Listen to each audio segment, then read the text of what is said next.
उपमुख्यमंत्री अजित पवार रोखठोक वक्तव्यांसाठी प्रसिद्ध आहेत. दादा अनेकदा वैतागतात, संतापतात, पण कधी कधी त्यांचा दिलखुलास स्वभावही पाहायला मिळतो. एकदा का दादा खुलले की हास्याची कारंजी उडवून देतात.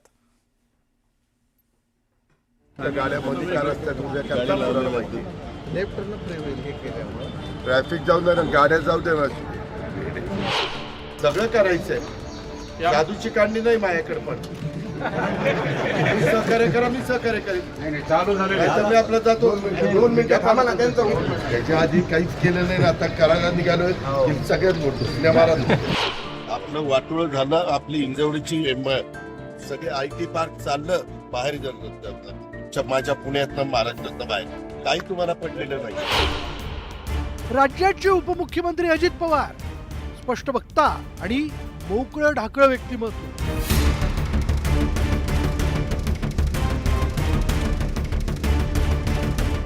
कोणताही आडपडदा न ठेवता थेट बोलून मोकळं होणारा नेता.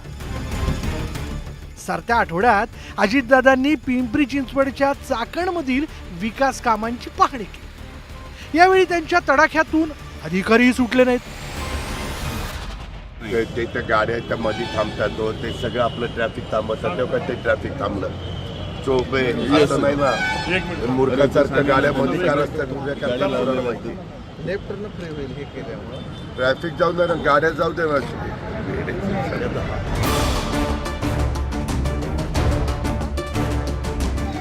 काही दिवसांपूर्वी अजित पवारांनी हिंजवडीचा दौरा केला होता.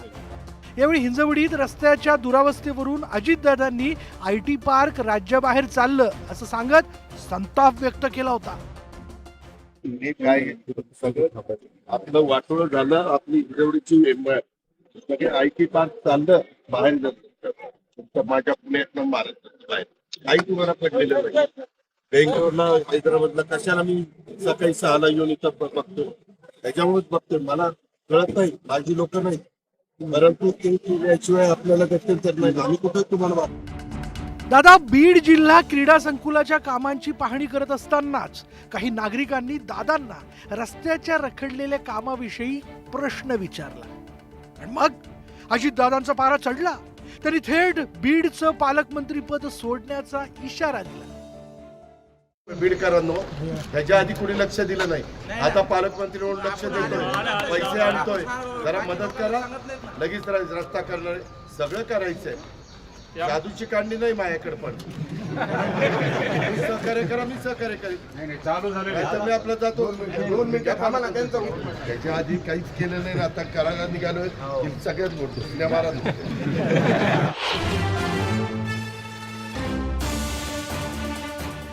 पिंपरी शहरातील वृक्षतोडीची भर सभेत माहिती देणाऱ्या सामाजिक कार्यकर्त्याचं बोलणं ऐकून अजित पवार फार वैतागलेच. मग दादांनी थेट पुण्याच्या पालकमंत्री पदाविषयी उद्विग्नता बोलून दाखवली. पालकमंत्री वृक्षतोड थांबवावी अशी पालकमंत्री म्हणून आपल्याला विनंती आहे आमची. हे सगळं ऐकलं ना, कुठनं या पुण्याचा पालकमंत्री झालो असं वाटायला लागलं. जे ते उठतंय ते मला उपदेशच करायला लागतंय.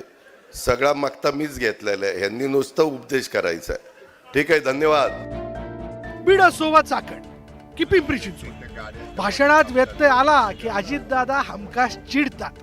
एवढं सगळं काल तिथं 4:30ला उठून कामं केलं, आज इथं 4:30ला आलो. आणि तुलाच कळतंय, आणि आम्ही बिल्डोक आहे, आम्ही पण 8 वेळा जोडून आलो. पण दादा केवळ शिगरगुपी आहेत का? तर असंही नाही. कधी कधी कार्यकर्त्याला अजितदादा आपुलकीचा सल्लाही देतात. चांगली घरं घ्या, चांगली घरं बांधा, त्याच्यातनं चांगला संसार करा, निर्व्यसनी राहा. नाहीतर उगीच संध्याकाळ झाली की चालला चंद्रावर. ब्रह्मदेव आला तरी मग तुम्ही सुधारणार नाही. आम्ही तर आलो तर नाहीच नाही, पण ती आला ना वरनं तरी ती काही करू शकणार नाही. आता हेच पहा, चाकण दौऱ्यावर असताना अजित पवारांनी आपल्या हटके अंदाजात हॉटेल चालकांना सल्ला दिला. मी आपला वेळ घेत नाही. थोडासा हनुमंतरावनी मला जरा वर दादा बसा, थोडासा नाश्ता पाणी करा, परंतु आज खरोखरच वेळ नाहीये. परत कधीतरी जेवायला येईल त्यावेळेस माझं बिल घेऊन माझं जेवण राहिले बाकी असं समजा. मित्रांनो, गमतीत समाज जाऊ द्या. परंतु मला आमच्या हनुमंतरावांना पण सांगायचं, म्हणतात तुम्हाला पण सांगायचं. वेगवेगळ्या क्षेत्रामध्ये काम करत असला तरी राजकारणाच्या ठिकाणी राजकारण करा, धंद्याच्या ठिकाणी व्यावसायिक दृष्टिकोन घेऊन. कार्यकर्त्यांना आपुलकीचा सल्ला देणारे अजित पवार जाहीर कानपिचक्या द्यायलाही मागे पुढे पाहत नाहीत बाबा. कोण चुकतंय? कोणी मोठ्या बापाचा चुकला तरी त्याला शासन केल्याशिवाय आम्ही गप्प बसणार नाही. अजिबात कुणाचे लाड केले जाणार नाही. कुणी आका असू नाही तर फाका असू, आम्हाला काही घेणं देणं नाही. हे चालणार नाही. कायदा, नियम, घटना, संविधान सगळ्याला सारखं. तो अजित पवार असेल किंवा तो शेवटचा दारूचा माणूस असेल, ही गोष्ट लक्षात ठेवा. दोस्त हो, दादांचा रंगच न्यारा, स्टाईल बी न्यारी.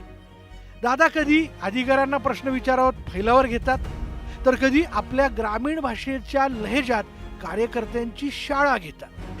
त्यामुळे दादांच्या हटके स्टाईलची कायम चर्चा सुरूच असते, आहे की नाही? Bureau report, news 18 Lokmat.